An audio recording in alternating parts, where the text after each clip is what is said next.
बेचैन मनवा के अपना रखो ना के चैन अभी ये नुआईनी को देल बेचैन मनवा के अपना रखो ना के चैन जिद काहे कहरता खोलेला ढकन जिद काहे कहरता खोलेला ढकन कि जबले छुट्टी ना ककन पियऊ राखब नाही मन कि जबले छुट्टी ना ककन पियऊ राखब नाही मन बुझता र जबरदस्ती ना करे दे हां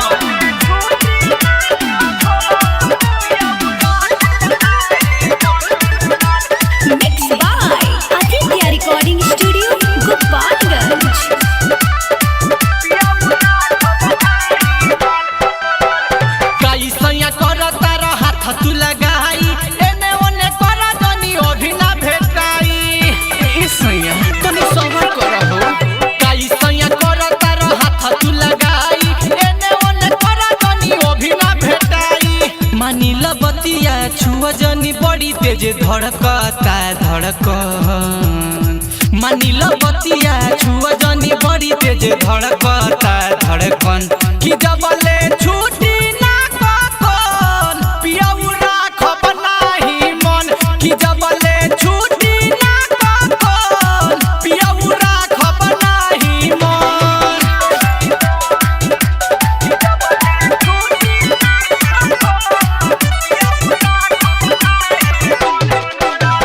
पिया पर मोध काहे करता रयती रतिया में करी हपुता के भले पति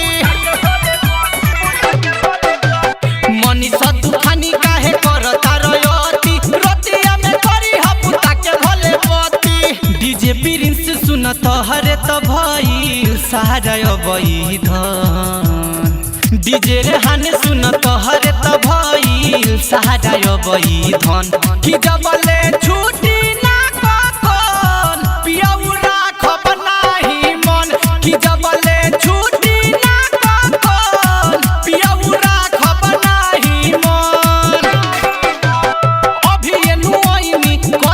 बेचैन मनवा के अपना रखो ना के चैन जिद काहे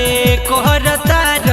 खोलेला ढकन जिद काहे कहरता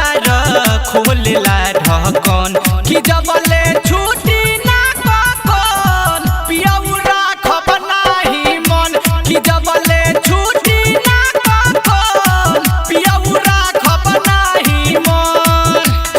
अरे अभी छोड़ दो ये सैया।